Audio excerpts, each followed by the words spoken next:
समाज सुधार अभियान के आज के कार्यक्रम में उपस्थित माननीय मंत्री शिक्षा एवं संसदीय कार्य विभाग श्री विजय कुमार चौधरी जी,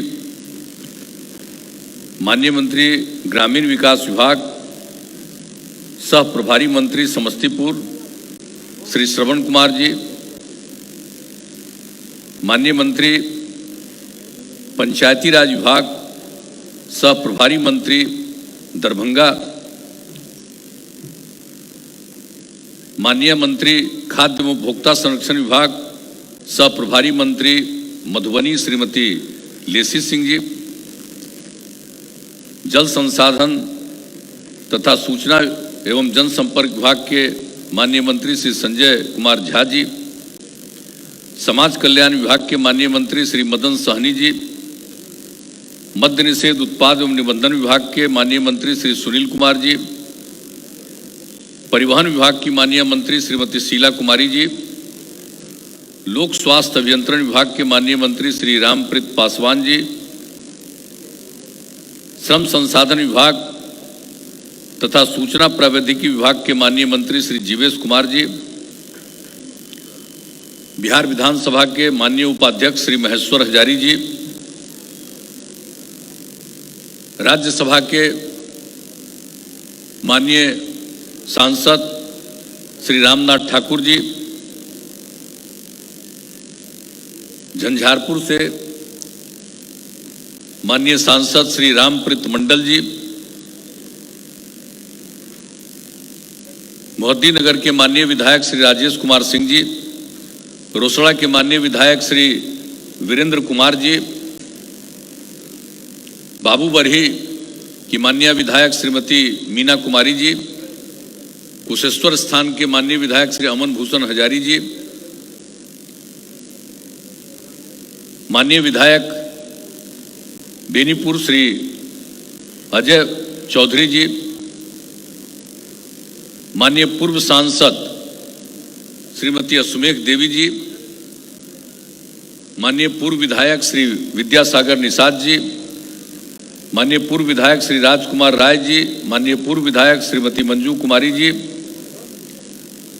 बिहार विधान परिषद के माननीय पूर्व सदस्य श्री दिलीप चौधरी जी, बिहार विधान परिषद के माननीय पूर्व सदस्य श्री विनोद कुमार सिंह जी, यहाँ उपस्थित श्री उपेंद्र कुशवाहा जी, श्री केदारनाथ चौधरी जी, श्री आदर्श कुमार पिंटू जी, सत्येंद्र कामत जी, जनाब तारिक रहमान साहब और इस समाज सुधार अभियान के कार्यक्रम में उपस्थित सभी सम्मानित नेतागण, सभी जनप्रतिनिधिगण, मेरे प्रिय साथियों, या इस कार्यक्रम में उपस्थित सभी अधिकारीगण, मुख्यमंत्री के प्रधान सचिव श्री दीपक कुमार जी, बिहार के मुख्य सचिव श्री त्रिपुरारी शरण जी, बिहार के विकास आयुक्त जनाब आमिर सुबहानी साहब, बिहार के पुलिस महानिदेशक श्री एसके सिंघल जी,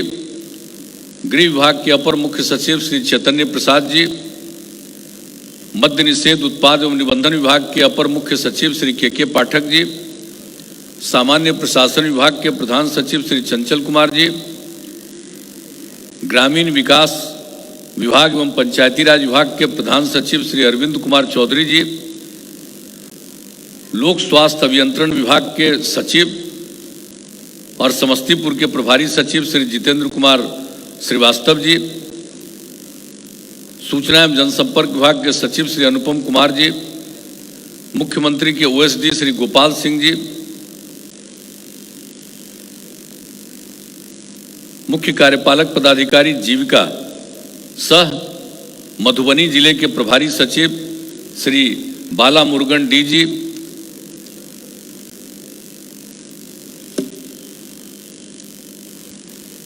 अपर पुलिस महानिदेशक सुरक्षा श्री बच्चू सिंह मीना जी, दरभंगा के प्रमंडलीय आयुक्त श्री मनीष कुमार जी, दरभंगा के पुलिस महानिरीक्षक श्री अजितान कुमार जी,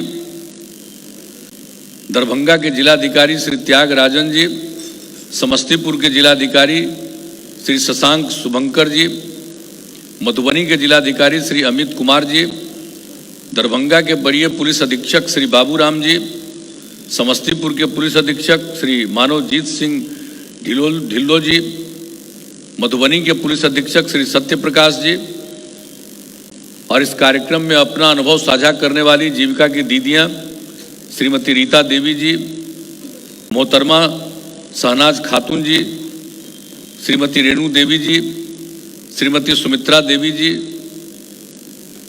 श्रीमती ज्ञानती देवी जी, श्रीमती रंजू देवी जी, इस कार्यक्रम में उपस्थित विशिष्ट अतिथिगण, जीविका की दीदियां, प्रिंट एवं इलेक्ट्रॉनिक मीडिया के पत्रकार मित्रों, छायाकार बंधुओं और यहाँ उपस्थित बहनों एवं भाइयों, आप सब इस कार्यक्रम में शामिल हुए हैं, समाज सुधार अभियान के कार्यक्रम में।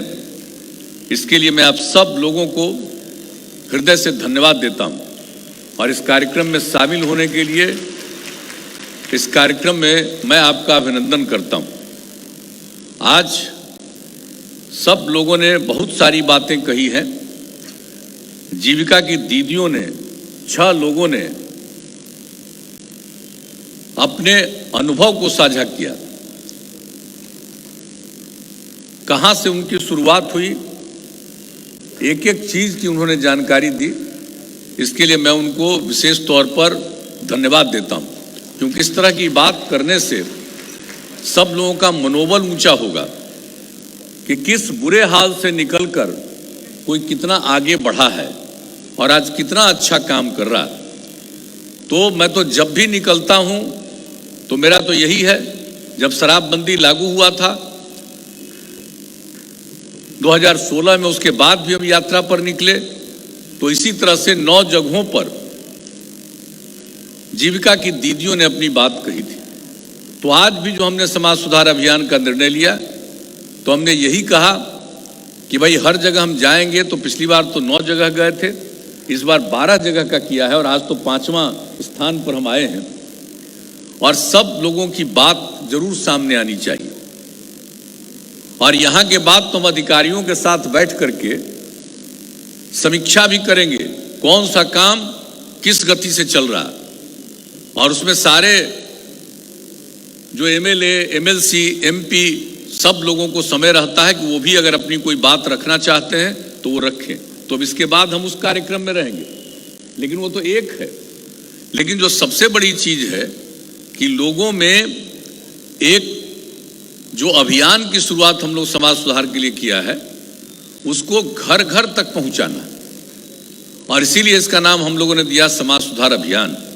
ये ऐसा नहीं है कि हम 12 जगह गए और 12 जगहों पर हमने यात्रा की तो ये अभियान समाप्त हो गया। वो तो एक उसका अंश है, कुछ जगहों पर जाने का जो हम जा रहे हैं वो उसका एक हिस्सा है।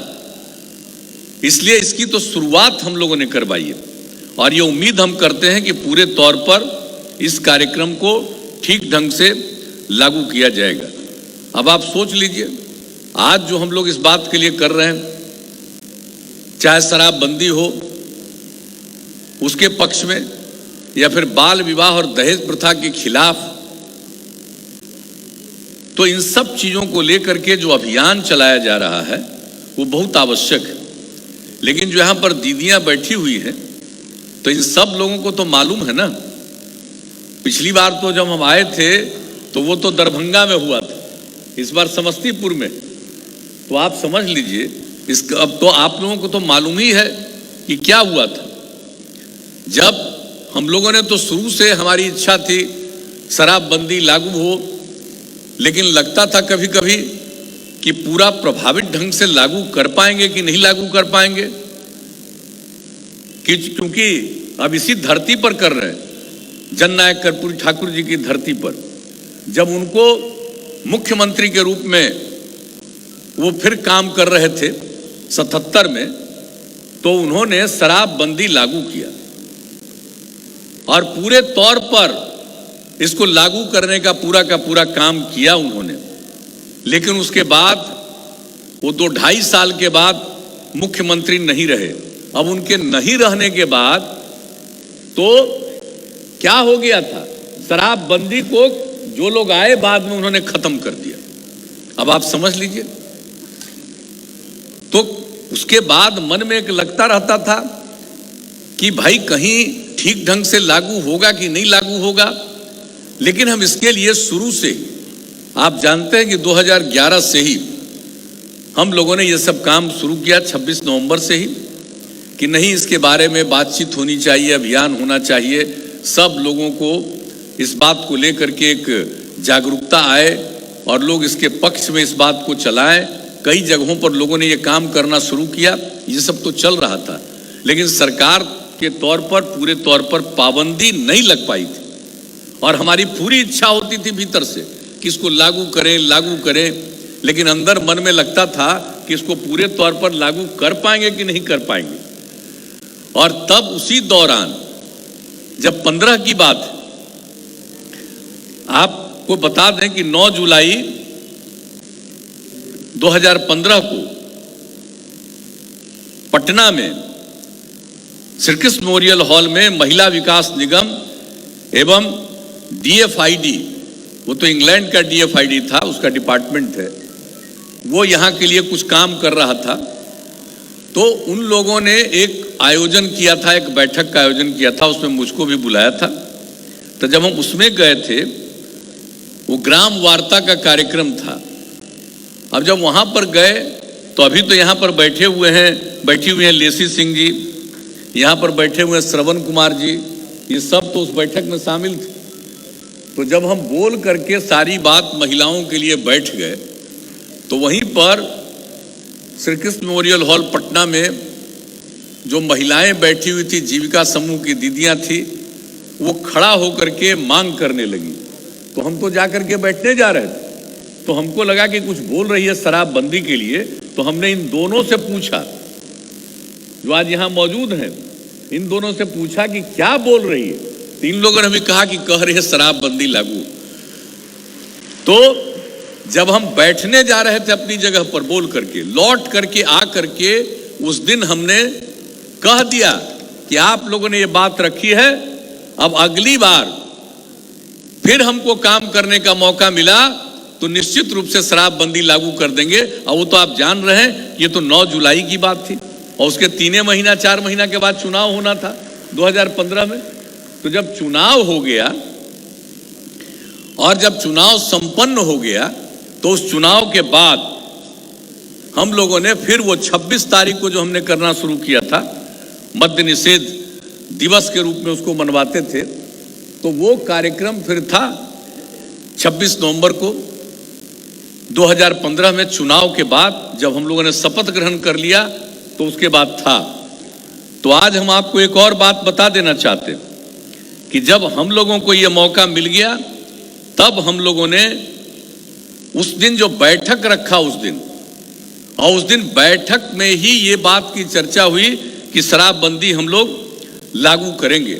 और आप जानते हैं उस समय इस विभाग की जिम्मेवारी हम लोगों ने IAS अधिकारी जो हैं के पाठक जी, जो आज आपको शुरू में बोल दिए ना, अभी मद्य निषेध उत्पाद एवं निबंधन विभाग के अपर मुख्य सचिव अब है, फिर है, उसी समय ये थे। तो इन्हीं को हमने कहा था, उसके 2-4 ही दिन पहले ये ग्रहण किए थे जगह, और उस समय हमने कहा था, लेकिन उस समय विभाग का नाम मद्य निषेध, और अब जो नाम है इसका नाम मद्य निषेध उत्पाद एवं निबंधन, लेकिन उस समय नाम था इसका उत्पाद निबंधन एवं मद्य निषेध, पहले से विभाग का नाम। तो उसी के ये प्रधान सचिव थे। तो इनको हमने पहले कहा था कि पूरी तैयारी करिए, और उसी दिन पूरी तैयारी हुई कि पूरे बिहार में अभियान चले और हम लोग तो शराबबंदी लागू करेंगे। ये बात 26 तारीख को ही, और इन लोगों ने काफी मेहनत किया 2 साल तक। उसके बाद तो फिर दूसरी जगहों पर चले गए, फिर आए। तो हमने कहा कि भाई फिर यही काम संभालिए, अब इसी काम को फिर जो अभियान चला रहे हैं, तो इन्हीं को हमने के पाठक जी को ही दिया कि भाई आप देख लीजिए, हर हालत में पूरे तौर पर बहुत ही प्रभावी ढंग से ये लागू होना चाहिए। तो इसके लिए पूरा का पूरा काम कर रहे हैं, और हमारे जितने पुलिस अधिकारी ये सब लोग कर रहे हैं। तो सारे लोग फिर इस काम में लगे, और इसी सिलसिले में क्या हुआ, इस बीच में तो आप जानते हैं, हम तो शुरू से कहते हैं कि जब भी ये अभियान चला, उस समय भी अभियान चला था 2016 में, तो उस समय जो अभियान चलाए थे हम लोग, तो उसमें तो दरभंगा में आए थे जिसकी हमने चर्चा की।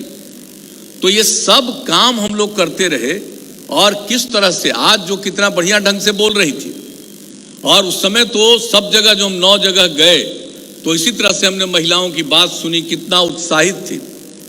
आज भी बोल रही थी ना कि पति पीते थे, अब बाद में उन्होंने पीना छोड़ दिया, तो कितना अच्छा लगा सुन करके, इन सब लोगों की बात सुन करके कितना अच्छा लगता है। और उस समय की बात हम कभी भूलते नहीं हैं। जब 16 में घूम रहे थे तो एक जगह एक महिला ने कहा कि मेरे पति शराब पीते थे और शाम में शराब पी करके आकर के घर में झगड़ा करते थे, देखने में बहुत खराब लगते थे, और अब जब से शराबबंदी लागू है तब शाम में आते हैं, बाजार से तरकारी खरीद करके घर के लिए लाते हैं और मुस्कुराते हैं, अब देखने में अच्छे लगते हैं। तो जब शराबबंदी लागू हुआ, जो घर में शराब पीता था और शराबबंदी लागू होने के बाद उसको शराब छोड़ना पड़ा, तो कितना बड़ा परिवर्तन आया। बहुत लोग तो उस समय मांग करते थे ना कि भाई शराब पीने के लिए भी जो लोग मान लीजिए कि जिसको कई तरह का इलाज होता है, बीमार है, उसको शराब पीने के लिए कहता कि हाँ पी सकते हो तो उसको पीने दीजिए। हमने कहा कहीं संभव है जी? शराब पीने से किसी का तबीयत ठीक होता है? शराब पीने से तो तबीयत खराब ही होती है, वो सबसे खराब चीज है। हम लोग किसी को शराब पीने की इजाजत नहीं देंगे। और हम लोगों ने हॉस्पिटल के माध्यम से सब लोग जो इस तरह के थे उनको भेज के 15-15 दिन लोगों को रख करके, या उससे भी ज्यादा जिनको रहना पड़ा रख करके, लोग एक एक आदमी समझा कि शराब पीना जरूरी नहीं। तो ये सब काम हम लोगों ने उस समय करवाया, तो ये उस समय करवाया। लेकिन हम तो जब भी अभियान चलाते थे तो ये तो हमेशा बोलते रहे कि भाई आप कुछ भी कीजिए, ये जो मनुष्य है इसका एक हिस्सा तो गड़बड़ करता ही है। सब लोग सही रास्ते पर चलने वाले नहीं होते हैं, कुछ न कुछ बायां दायां गड़बड़ करता ही है। ये आदमी के कुछ लोगों का ऐसा स्वभाव ही होता है, चंद लोग होते हैं, तो कुछ तो बाएं दाएं करेगा ना। तो क्या क्या काम कर दिया। शराब कोई पी रहा है और कोई शराब पिला रहा, जान ले रहा जहरीला शराब दे करके, तो कुछ तो घचपच करने वाला होता ही ना है। और अभी फिर देखे कि 40 से भी ज्यादा आदमी शराब पिया और उसके चलते उसकी मृत्यु हो गई। तो हमने कहा कि भाई अब तो उस समय हम तो साफ बोले कि अरे पिएगा तब पीना तो बुरा चीज है ही है, तब पिया तो मरा। तो ये तो सबके लिए एक तरह से उदाहरण सामने है कि कभी मत पियो, पीने के चक्कर में मत चलो, तुमको कोई दूसरा कुछ पिला देगा, मर भी जाओगे। तो इसीलिए ये सब चीज हमने कहा कि ना, अब तो एक बार और फिर सशक्त अभियान चलाना चाहिए। इंतजाम तो सब किया गया, महिलाएं तो करती रहती है, लेकिन पूरे तौर पर ये पूरा का पूरा अभियान चलाया जाए। और आप लोग अभियान चलाने में शामिल हुए, मुझे खुशी है इस बात की। और जो किस किस तरह से एक एक काम हो रहा, हर प्रकार से लोगों के लिए। हम लोगों ने तो शराबबंदी के लिए काम किया, लेकिन आप जरा कल्पना करिए कि जब से आप लोगों ने हम लोगों को काम करने का मौका दिया, हम तो समाज के विकास के लिए कितना काम किए, लोगों के हित में, लोक हित में कितना काम हम लोगों ने किया। और किस तरह से लॉ एंड ऑर्डर, कानून और व्यवस्था की स्थिति की हिम्मत कोई करता था शाम के बाद घर से निकलने का? भूलिएगा मत याद कीजिएगा। जब से मौका दिया बिहार के लोगों ने काम करने का, 2005 के नवंबर में हम लोग आए, 24 नवंबर को शपथ ग्रहण किया, उसके बाद जो काम करना शुरू किया, तो आप बताइए क्या हालत थी। कोई हिम्मत करता था शाम में घर से बाहर निकलने का?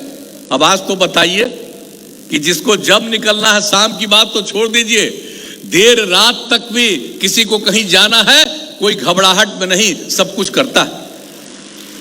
और कुछ तो गड़बड़ करने वाला होता ही है। अब ये समस्तीपुर जिले में कितना गड़बड़ी होती रही है, लेकिन सब पर कार्रवाई भी तो होती है। लेकिन कुल मिलाकर के लोगों में तो बढ़ा ना भाई भरोसा।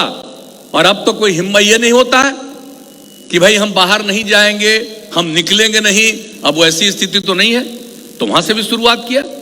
और क्या हालत थी, समाज के हर तबके के उत्थान के लिए विकास के लिए काम किया, शिक्षा के क्षेत्र में, स्वास्थ्य के क्षेत्र में, कानून का राज कायम करने के लिए, सब कुछ करने के लिए जो हम लोगों ने काम किया, विकास का काम, सब तरह से काम हम लोगों ने करना शुरू किया। क्या हालत थी, महिलाओं की कितनी उपेक्षा थी, कितनी महिलाएं बाहर आती थी। कभी देखते थे कोई काम बहुत कम महिलाएं कर पाती थी, उसको काम करने का मौका नहीं मिलता था। बहुत लोग खेत वेत में जाकर के कुछ काम अपने गांव में करती थी, लेकिन बहुत कम महिलाएं काम कर पाती थी, उसको काम में कभी लोग लगाते नहीं थे। तो जो हालत था पहले, और जिस तरह से हम लोगों ने कहा कि जब तक महिलाओं का विकास नहीं होगा, अगर पुरुष और स्त्री सब काम नहीं करेंगे तो उनके परिवार की आमदनी बढ़ेगी। खाली मर्द करेगा काम तो आधा काम किया ना, आधा लोग तो घर बैठा हुआ है, लेकिन पुरुष और स्त्री दोनों काम करेंगे तो बहुत आगे समाज बढ़ेगा, परिवार आगे बढ़ेगा। तो हम लोगों ने जो महिलाओं के लिए काम किया, सबसे पहला कौन काम करने का मौका मिला? जब आए सरकार में तो सबसे पहले तो पंचायत का चुनाव होना था।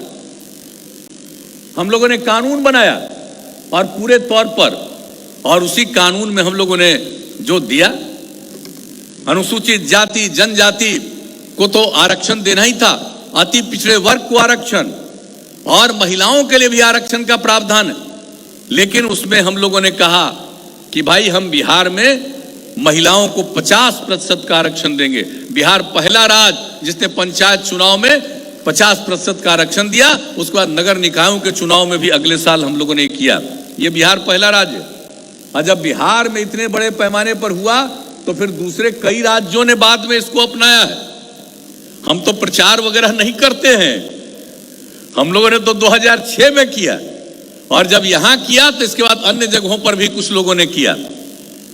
तो जो लागू किया, और बताइए, कुछ लोग हमसे नाराज हो रहे थे तो मुस्कुराते हुए कहा, कई लोग मर्द कई जगह हमको कहने लगे कि बताइए घर में अब खाना हम ही को न बनाना पड़ेगा, चली जाएगी वो उधर। तो हमने कहा क्या दिक्कत है आपको, वो अगर काम करने लगेगी तो और खुशी ना होनी चाहिए। लेकिन फिर भी कुछ लोग मेरे से मुझसे नाराज हुए।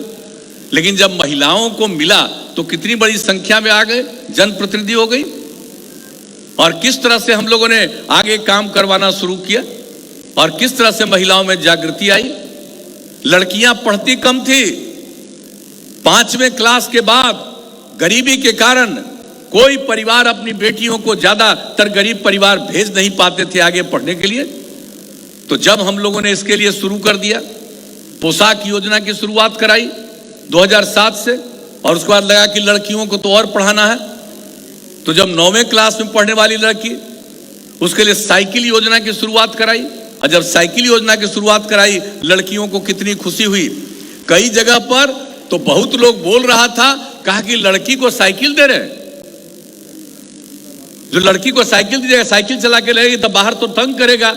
हमने उसको मुस्कुराते हुए कहा था, कोई बाहर तंग नहीं करेगा, हर परिवार की लड़की जब पढ़ने जाएगी सबको साइकिल मिलेगा, कौन तंग करेगा। और कहीं कोई घटना नहीं घटी, और लड़कियों में कितना उत्साह आया, स्कूल तो जाने ही लगी, और उसके बाद यहां तक कि मैट्रिक की पढ़ाई में। और बाकी जब उसको साइकिल मिल गया तो कभी कभी बाजार से कोई जरूरी चीज लाना है तो स्कूल से लौट करके आने के बाद भी अपनी मां को लेकर के या अपने पिता को लेकर के भी बाजार तक भी लड़कियां जाने लगी। आप सोचिए क्या वातावरण है।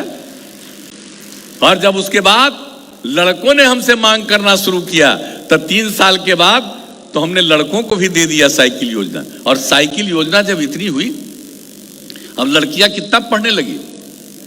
अब आपको मालूम है, 1 साल पहले जब मैट्रिक की परीक्षा हुई तो लड़के से ज्यादा 200-300 ज्यादा लड़कियां थी। आप सोचिए कितना विकास हुआ।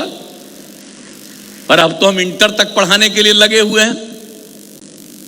तो हर प्रकार से महिलाओं के उत्थान के लिए, और उसी समय से हम लोगों ने जो देखा कि स्वयं सहायता समूह तो यहां कम है, हम गए थे और कई जगहों पर हम लोगों ने उनसे बात किया, मुजफ्फरपुर में। और उसके बाद जो हमने देखा कि भाई यहां पर स्वयं सहायता समूह उतना अच्छा नहीं है, लेकिन फिर भी महिलाओं में कितना ज्यादा जागृति आती है, बहुत कम था। दक्षिणी इलाकों में देश के वहां पर तो बहुत था, लेकिन इधर बहुत कम था। लेकिन उसके बाद ही हमने तय किया, वर्ल्ड बैंक से हम लोगों ने कर्ज लिया और उसके बाद ये शुरू कराया कि हम लोग बहुत ज्यादा समूह बनाएंगे और उसका नामकरण हमने किया जीविका समूह। और उसके बाद कुछ जगहों से शुरू किया और उसके बाद हम लोगों ने तय किया कि हर जगह करेंगे और 10 लाख समूह बनाने का निर्णय किया। अब तो उससे भी ज्यादा बढ़ गई, मंत्री जी बोल रहे थे, अब तो करीब करीब 1,27,00,000 परिवार इससे जुड़ गई। अब कैसा माहौल हो गया, अब कितना उत्साह है। अब पहले महिलाओं को देखते थे, बेचारी को पहनने के लिए कोई कपड़ा रहता था, अब जरा जीविका समूह को देखिए और सब जगह अब महिलाओं को देखिए, लड़कियों को देखिए, अब उनको भी पहनने के लिए कपड़ा अब उपलब्ध है, अब मिलने लगा। क्या वातावरण बदला। तब पहले तक कोई जो कुछ नहीं करता था उसको ये सब चीज ध्यान में आता था। हम लोगों को तो आपकी सेवा करने का मौका मिला, आपने अवसर दिया तो एक एक चीज को सोचा।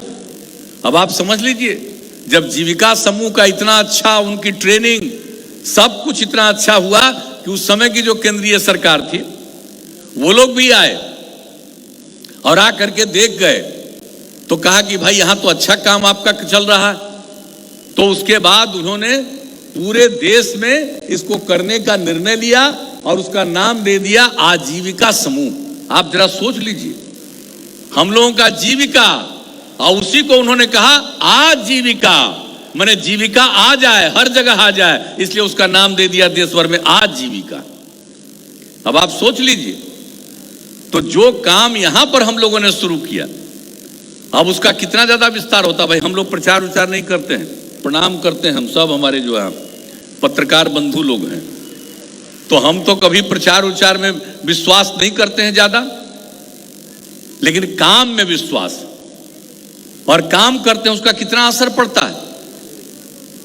और जो कुछ भी काम किया गया, आपको मालूम है, जो हमने साइकिल योजना की बात कही, साइकिल योजना जो लड़कियों के लिए शुरू किया, विदेश से कितनी टीम आई थी, 9 में 10 में 11 में टीम आई विदेश से, ये देखने के लिए कि इन लोगों ने सब महिलाओं के लिए साइकिल योजना कर दिया है, हाई स्कूल से शुरू। इसको देखने के लिए इंग्लैंड और कहां कहां से आया, और उसके बारे में कैसी रिपोर्ट प्रकाशित हुई थी। अब तो हमको लोग नहीं ना याद रखना चाहते हैं, बहुत लोग, उसको तो आजकल तो आ गया है सोशल मीडिया ना जी, हम मोबाइल में पर ना सब चीज आजकल सब दिखाते रहता है, तो ये सब तो सब बतवा को लोग खत्म कर देगा। लेकिन जान लीजिए कि जो काम किया गया उसका कितना बड़ा प्रभाव पैदा हुआ था, और आज आप समझ लीजिए समाज में किस तरह से हो रहा। और हमने तो कहा महिलाओं को पढ़ाएंगे, और कहा कि भाई खाली लड़का पढ़ेगा, लड़की भी पढ़ेगी। तब देखिए तो लड़का लड़की सब कोई भी स्कूल में अब संख्या लगभग बराबर बराबर। ये वातावरण करते हुए हम लोगों ने जो सारा काम किया, तो उसके चलते कितना विकास हुआ। और महिलाओं की ही मांग है कि भाई शराबबंदी लागू हो, तो हम लोगों ने शराबबंदी लागू कर दिया। और उसके बाद भी हम लोगों ने देखा भाई समाज सुधार की बात करते हैं, तो सबको कहा कि भाई तो जो कुछ भी चर्चा है, बाल विवाह और दहेज प्रथा, माने कितना लोग लड़कियों को और दहेज लेने के कारण और शादी होती है, और किस तरह से लड़कियों को कितना कष्ट उठाना पड़ता है, और कम उम्र में शादी होगी, अभी तो आज बता रही थी। लेकिन कम उम्र में शादी होती है तो जो बच्चे पैदा होते हैं उसमें से बहुत बड़ी संख्या में बच्चे ऐसे हो जाते हैं जो उसका जो हाइट है वो बहुत नीचे रह जाता है। ये भी जान लीजिए, जो पूरे देश भर का जो साइज है उसमें जो कम उम्र में शादी हो जाती है और जो बच्चे और बच्चियां पैदा होती है तो उसका भी साइज बहुत नीचे चला जाता है। तो ये सब चीजों को, इसको ठीक ढंग से लोगों के बीच में प्रचारित करना और लोगों को बताना, और अनेक प्रकार की बीमारियां पैदा होती, ठीक ढंग से वो लड़की आगे काम नहीं कर पाती। तो ये सब चीज इसके साथ साथ हम लोगों के लिए बहुत आवश्यक है। तो हम लोग ये सब चीज करना चाहते हैं, और आप जानते हैं कि हम लोगों ने इसके लिए जितना भी अभियान चलाया है, आप सबको पूरे तौर पर मालूम है। हर तरह से हम लोगों ने जो काम करना शुरू किया, दहेज प्रथा के लिए भी, बाल विवाह से मुक्ति के लिए भी। तो किस तरह से इसकी शुरुआत हम लोगों ने की। शराबबंदी का शुरुआत किया 16 से, और 17 में जो 2 अक्टूबर का राष्ट्रपिता महात्मा गांधी बापू का जन्मदिन था, 2017 में 2 अक्टूबर को ही हम लोगों ने बहुत बड़ा सम्मेलन किया। और पटना में जानते हैं ना, जो बापू सभागार नामकरण किए हैं, जितना बड़ा हॉल है ये देश में कहीं उतना बड़ा नहीं है। 5000 लोगों के बैठने को वही हम शुरू किए, उसका नामकरण किया बापू सभागार। अब बापू सभागार उसका नाम दिए, और उसका जो उद्घाटन किया, उद्घाटन इसी कार्यक्रम से हुआ कि किस तरह से हम लोग जो बाल विवाह और दहेज प्रथा के उन्मूलन के लिए काम करेंगे। पूरे देश का राज्यव्यापी सामाजिक अभियान इसकी शुरुआत कराई, या उसी दिन से 2 अक्टूबर 2017 से तो ये सब काम किया गया। और ये बात की गई, दहेज प्रथा भी एक ऐसी सामाजिक कुरीति है जो कानूनन अपराध होने के बावजूद समाज में पूरी अभिस्वीकार्यता के साथ व्याप्त, बहुत गंदी चीज है। कानून बना हुआ है, कानून बना हुआ है दहेज प्रथा और बाल विवाह के खिलाफ, लेकिन इसके बाद भी लोग नहीं मान रहे। दहेज वगैरह लेना तो कितनी बुरी चीज है। तो हम लोगों ने तो तय किया, पहले भी तय किया था कि भाई हम लोग तो नहीं जाएंगे।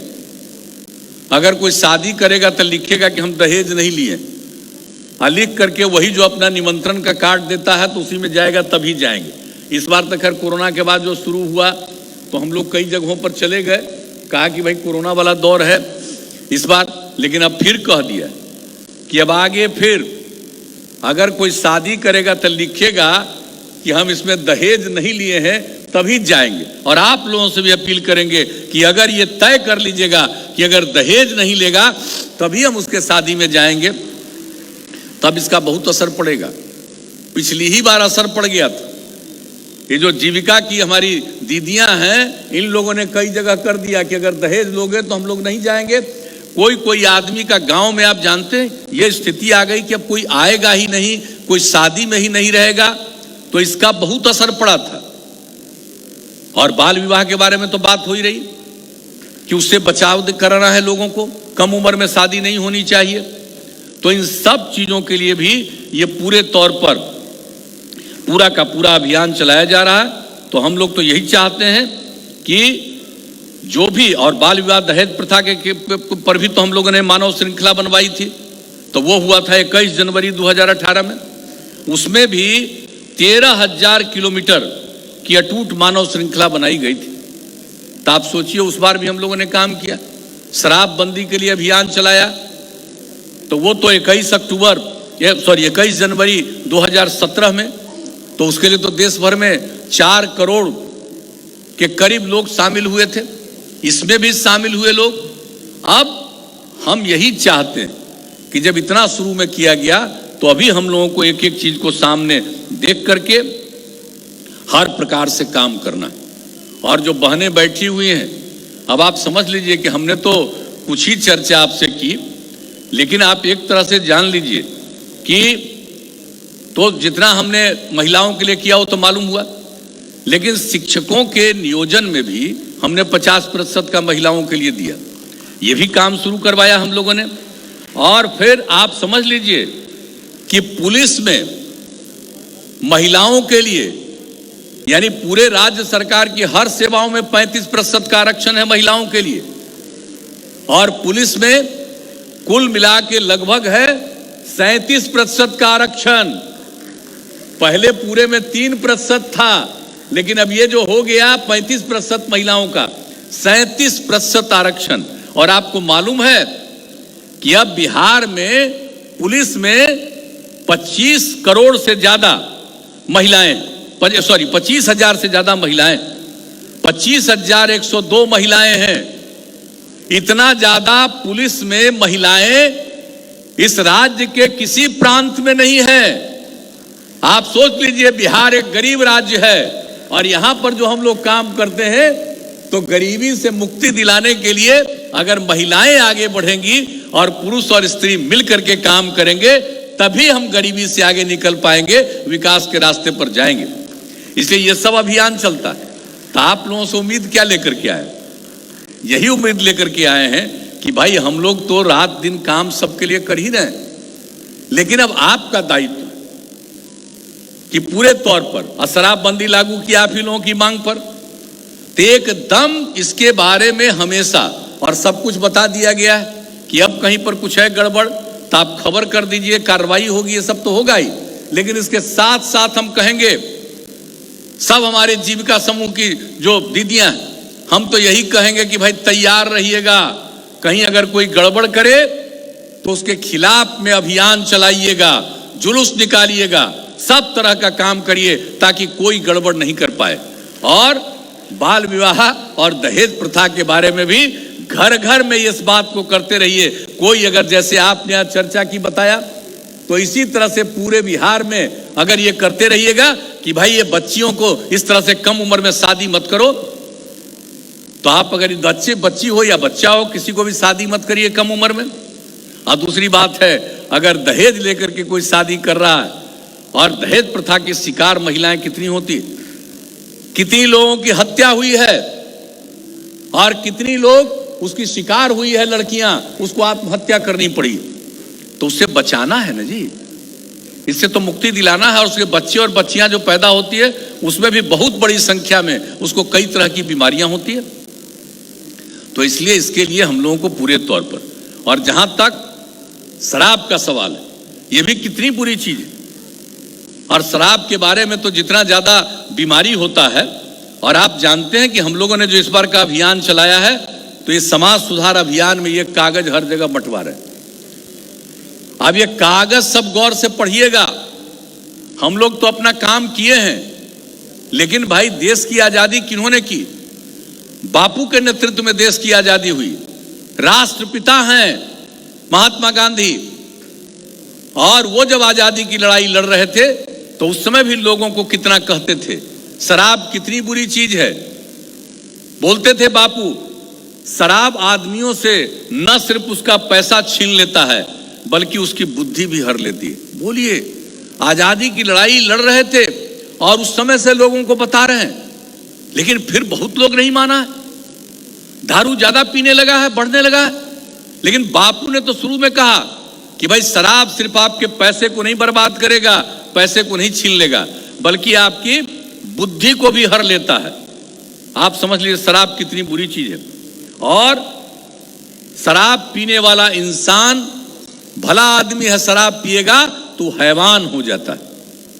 तो ये जो बापू ने कहा, इस बात को लेकर के, इस बात को भी हम साथ में किए हुए हैं। और बापू तो एक बार बोले थे, सबको कहते थे कि हम 1 घंटा के लिए तानाशाह हो गए तो सब शराब की दुकान को हम बंद करेंगे। तो वो तो एक अलग बात है, लेकिन जो लोगों की जानकारी और सहमति के लिए जो ये बात है, शराब कितनी बुरी चीज है, आपका सिर्फ पैसा नहीं खत्म करता है, आपकी बुद्धि को भी हर लेता है। और शराब पीने वाले की स्थिति कितनी खराब होती है, इंसान हैवान हो जाता है। ये कैसा चीज है, इसको तो एक एक व्यक्ति के कान तक पहुंचाना है। मानते हैं कि सब नहीं सुन, बहुत आदमी तो गड़बड़ होता ही है। आप तो जानते हैं ना, कोई धर्म को मानने वाले लोग हों तो आप तो जानते ना हैं कि जितने को हम भगवान मानते हैं, वो लोग जब आए थे धरती पर तो क्या क्या हुआ था। कुछ लोग तो गड़बड़ करने वाला उनके साथ था ना जी। तो आदमी में तो होता ही है कुछ गड़बड़ करने वाला। जब भगवाने से कर सकता है तो इधर उधर तो करने वाला होगा ही, लेकिन भगवान तो उपदेश देके जाते हैं और तभी उसमें कमी आती है। उसी तरह से यह अभियान चलाइएगा, तभी गड़बड़ करने वालों में कमी आएगी। तो उसके लिए उन लोगों के बीच में तो घर घर में इस बात को कहना है कितना बुरा चीज है। और दूसरी बात है, कुछ पढ़े लिखे और काबिल लोग क्या क्या बाएं दाएं बोलते रहता है, बड़ा मेरे खिलाफ अंदर अंदर चलते रहता है, उल्टा पुल्टा इधर से उधर करता रहता है। तो वो सब तो करता रहता है, लेकिन जरा जाने तो कि शराब पीना ठीक चीज है। हम लोग तो शुरू से बोलते थे कि दारू बहुत बुरी चीज है, बुरी चीज है, लेकिन नहीं माने। तो देखिए, तो वर्ल्ड हेल्थ ऑर्गेनाइजेशन WHO, विश्व स्वास्थ्य संगठन ने 2016 में पूरे दुनिया का सर्वेक्षण किया और 2018 में प्रकाशित किया कि शराब कितनी बुरी चीज है, और कहा कि भाई शराब पीने के कारण दुनिया भर में एक साल में कम से कम 30 लाख लोगों की मृत्यु होती है। आप सोच लीजिए, आमतौर पर मृत्यु होना, कोई आया है तो उसको तो जाना ही है, लेकिन समय पर नहीं, दारू पीने के कारण पहले ही चला जाता है। तो 30 लाख लोग, जितने लोगों की मृत्यु होती है उसमें से 30 लाख लोग, और यह मृत्यु में इसका प्रतिशत है 5.3%।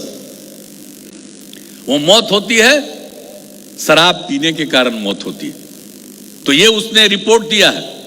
दूसरी बात है कि 20 से 39 साल की आयु वाले जो लोग, इसका जो मौत है शराब पीने के कारण 13.5%, जितने लोगों की मौत होती है 13.5% की मौत ये कम उम्र वाले 20 से 39 साल वाले शराब पीते हैं। दुनिया भर की कहानी है ये, जान लीजिए। खाली बिहार की बात नहीं, भारत की बात नहीं, ये दुनिया भर के जितने विकसित देश हैं, बड़े बड़े देश हैं, अमीर देश हैं, और सब जगह का सर्वे करके पूरे दुनिया का एक साथ हर देश का कि कहां कितनी मौत, कितना शराब कौन पीता है, क्या करता है और क्या स्थिति है शराब पीने से, उसके बाद उन लोगों ने रिपोर्ट जारी की। और कितनी गंभीर बीमारियां होती है आप समझ लीजिए कि टीबी, HIV, एड्स, डायबिटीज, ये सबसे जितने लोगों की मौत होती है ना इस बीमारियों के चलते, उससे ज्यादा मौत दारू पीने के कारण होती है। ये इनकी रिपोर्ट है WHO की, वर्ल्ड हेल्थ ऑर्गेनाइजेशन, विश्व स्वास्थ्य संगठन की। और इसने बताया कि शराब 200 बीमारियों को पैदा करता है। आप जरा सोच लीजिए, 200 बीमारियों को पैदा करता है। और आप समझ लीजिए कि शराब का सेवन cancer, AIDS, hepatitis, TB, liver और दिल की बीमारियों, मानसिक बीमारी, माता शिशु से संबंधित बीमारियों के साथ साथ हिंसक प्रवृत्ति को भी बढ़ाता है, और महिलाओं के साथ हिंसा में इसकी अहम भूमिका है। सोच लीजिए, ये कहा है महिलाओं के साथ जो हिंसा होती है ये दारू पीने के कारण उसकी बहुत बड़ी भूमिका। अब आप समझ लीजिए, ये नहीं बताइएगा, हमारी बहनें यहां पर हैं, सब जीविका समूह, ये बात भी बताइएगा ना कि भाई बताइए कि महिलाओं के साथ हिंसा में सबसे बड़ी भूमिका दारूबाज की है। तो दारू जब नहीं पिएगा तो महिलाओं के साथ हिंसा की मामला भी समाप्त होगा। ये दुनिया भर का आंकड़ा है, ये WHO ने प्रकाशित किया। और आप जान लीजिए, शराब पीने के कारण दुनिया भर में जो आत्महत्या करते हैं तो 18% लोग दारू पीने के कारण। जो सड़क की दुर्घटनाएं होती हैं ये दुनिया भर में, तो दारू पी के गाड़ी चलाइएगा तो एक्सीडेंट तो होना ही है। दुनिया भर में एक साल में जितना एक्सीडेंट होता है, जितनी दुर्घटना होती है सड़क की, उसका 27% दुर्घटना शराब पी करके गाड़ी चलाते हैं उसके चलते होती है।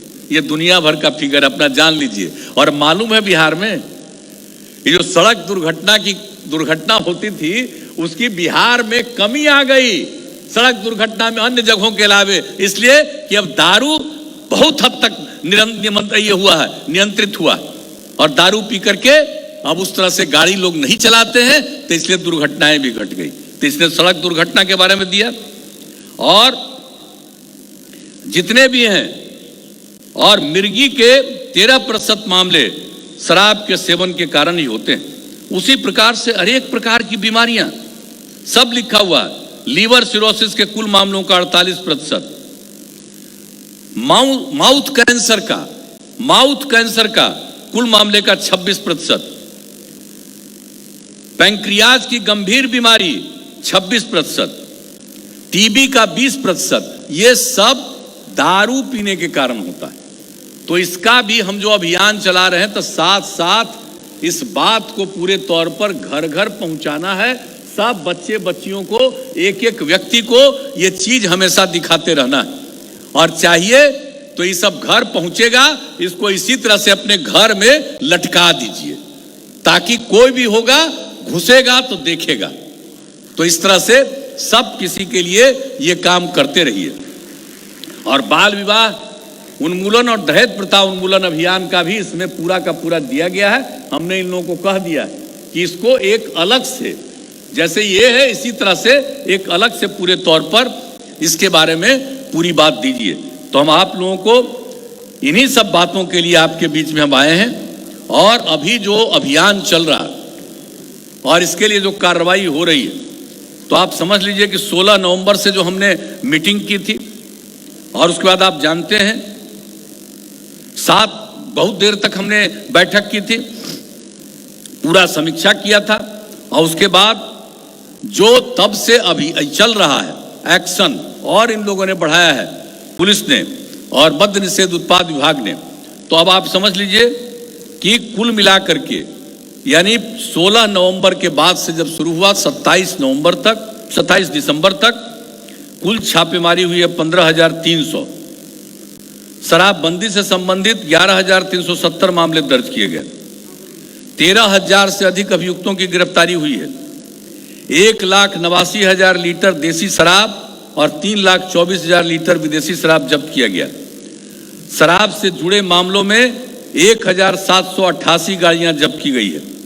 और कॉल सेंटर का जो इंतजाम किया गया, पहले कम लोग कह रहे थे, अब लगभग 190 से 200 कॉल प्रतिदिन आ रहा, एकदम लगातार ये लोगों को सूचना देती जी। और नदियों में भी पेट्रोलिंग किया जा रहा है। बहुत लाख तो होता है ना कि नदी उदी के माध्यम से इसी नाव पर चढ़ रहा, उसी में लेके चला जाएगा, तो उसका भी किया जा रहा है हर तरह से। और रेलगाड़ियों में तलाशी अभियान भी जारी है। रेल में भी आता है, लोग कहता किया बेगा देखने के लिए, कुछ लेके आ रहा, तो उसमें भी चल रहा है। और चेक पोस्टों पर 24 घंटे वाहन जांच अभियान चलाए जा रहे हैं। तो वाहन जांच का भी अभियान चल रहा है। रास्ता में जो जा रहा है ये पूरा हो रहा है, लेकिन फिर भी तो कुछ इधर उधर है ही। तो हम लोग तो बराबर मीटिंग भी कर रहे हैं और इन लोगों से यही उम्मीद है। और फिर शपथ लिया है, एक एक अधिकारी ने, एक एक पुलिसकर्मी ने, सब लोगों ने शपथ लिया है फिर से। और इसी बार 26 तारीख को हम लोगों ने सब लोगों का शपथ कराया नवंबर को। तो अब शपथ फिर से लिए हैं, इसलिए इस बात का ध्यान रखिए, मत पीजिए न पीने दीजिए, लोगों को प्रेरित करिए। तो ये सब काम तो करना ही है। और इसके साथ साथ आज तो मुझे देख करके ये खुशी हुई कि आप लोगों ने यहाँ पर जो काम करना शुरू किया है, अच्छा काम किया है।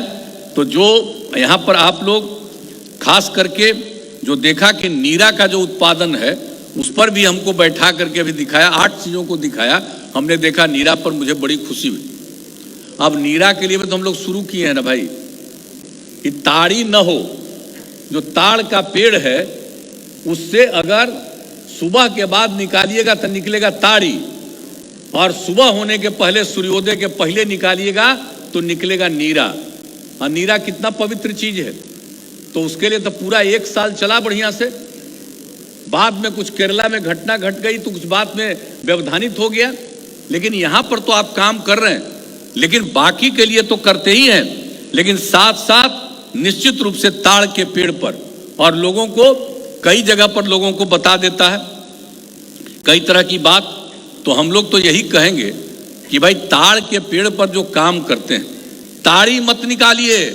और कितनी महिलाएं हैं जिनको ये मदद किया गया सतत जीविकोपार्जन योजना के अंतर्गत, चाहे वो देसी शराब वाले थे या ताड़ी वाले थे, इन सब लोगों को मदद किया गया।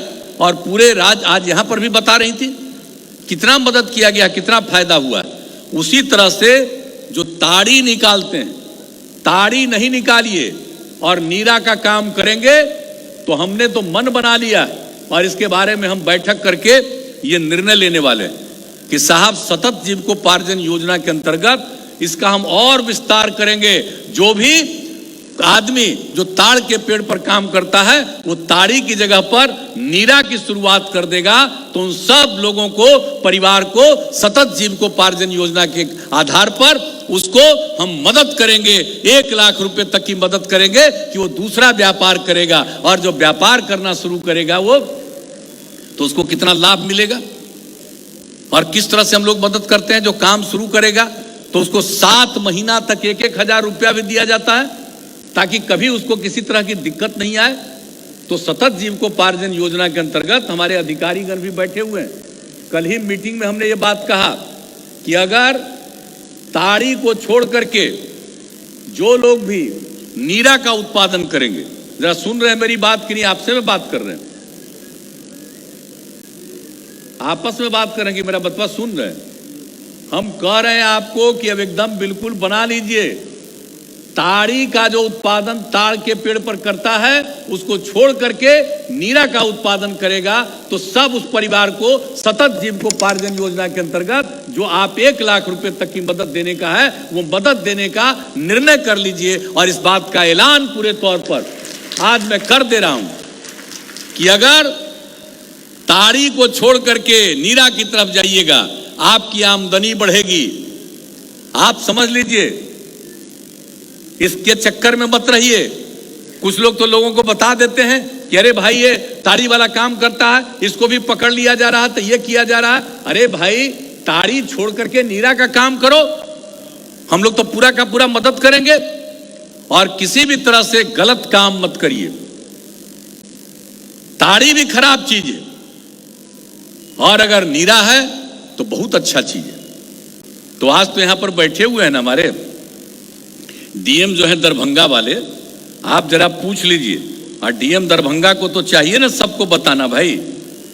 जो डीएम दरभंगा हैं, जो पहले कहां थे डीएम, पहले थे वो त्यागराजन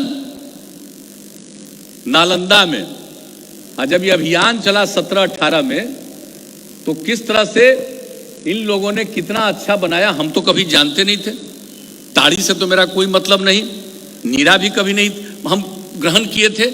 इसने भेजा नीरा को, और कितना स्वादिष्ट है, कितना अच्छा है।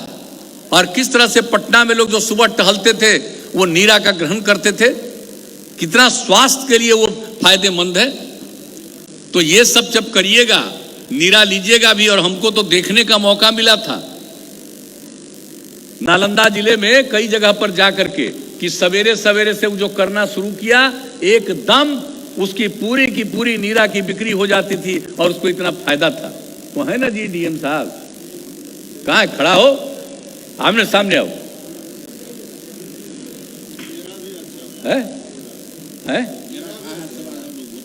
हाँ, और तो नीरा का, जिसको देखिए नीरा पीने के बाद अगर बच जाएगा तो उसे पेड़ा निकलेगा, वो तो उसके बाद की चीज है।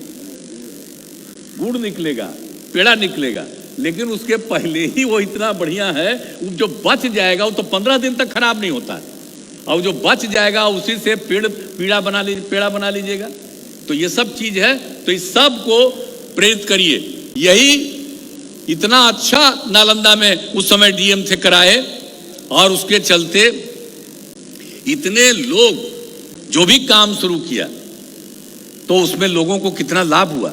लेकिन बाद में फिर वो चीज गड़बड़ा गया है। अब हम लोगों ने तय कर दिया है कि इसको पूरे तौर पर करिए, और इसके बाद अन्य चीजों से भी नीरा का उत्पादन बाकी साल जो यहां पर किए हुए वो करवाने के लिए प्रेरित करिए। वो आगे की चीज है, दूसरे नंबर पर है। लेकिन पहला नंबर पर है कि अगर ताड़ के पेड़ से करेगा, यानी ताड़ी जो बनाता है उसकी जगह पर नीरा बनाएगा, तो ये उनके लिए भी फायदेमंद है। और जब नीरा लोगों को मिलेगा पीने के लिए, वो भी अच्छा है। तो उसके लिए भी पूरे तौर पर इसको साथ साथ अब चलाइएगा, अभियान चलाइएगा, और मिलजुल करके।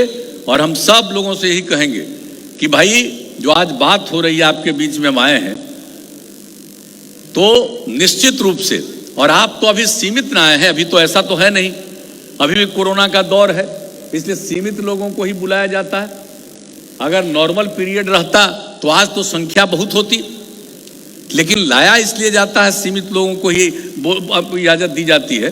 तो उसके पीछे आप सब लोगों का भी ये दायित्व है कि अपने अपने इलाकों में इन सारी बातों को पूरे तौर पर अपना जो काम करती हैं वो तो कीजिए ही, लेकिन इसके साथ साथ इस अभियान को चलाइएगा। इससे आपको भी लाभ मिलेगा, समाज भी बेहतर होगा, और हम लोगों का राज्य बहुत आगे बढ़ेगा। और आप लोगों ने जो सेवा करने का मौका दिया है, हम तो आपकी सेवा करते हैं, और आपकी सेवा करना ही हमारा धर्म है। यही सोच करके हम लोग रात दिन काम करते रहते हैं। तो अब क्या उम्मीद करें कि आप लोग ये जो समाज सुधार अभियान का काम है इसको निरंतर चलाते रहिएगा। हाथ उठा के बताइए। चलिए, सब आप लोगों ने वचन दे दिया हाथ उठा करके, तो इसके लिए मैं आपको हृदय से धन्यवाद देता हूं। और ये जो सारा काम है इससे लोगों को प्रेरित करिए, एकजुट होइए और समाज में इसके साथ साथ जो अन्य काम विकास के होते हैं उस पर भी नजर करिए कि वो ठीक ढंग से हो, सबको उसका लाभ मिले। सब तरह से जो काम किया गया है उन सब चीजों पर भी नजर रखिएगा। हर घर नल का जल, हर के घर के लिए शौचालय, हर घर तक पक्की गली नाली का निर्माण, ये सब काम किया गया। एक बात हम आपको और बता देना चाहते हैं, जो हम पहले भी बताते थे कि अगर खुले में शौच करिएगा और पीने का पानी ठीक नहीं रहेगा तो बहुत तरह की बीमारी होती है।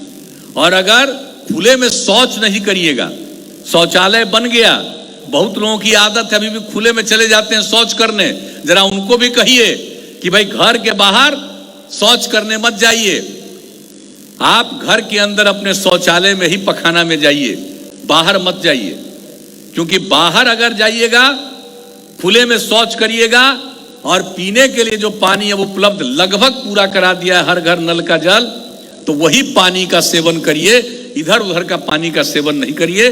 तो आपको 90% बीमारियों से छुटकारा मिलेगा अगर आप खुले में शौच नहीं करिएगा।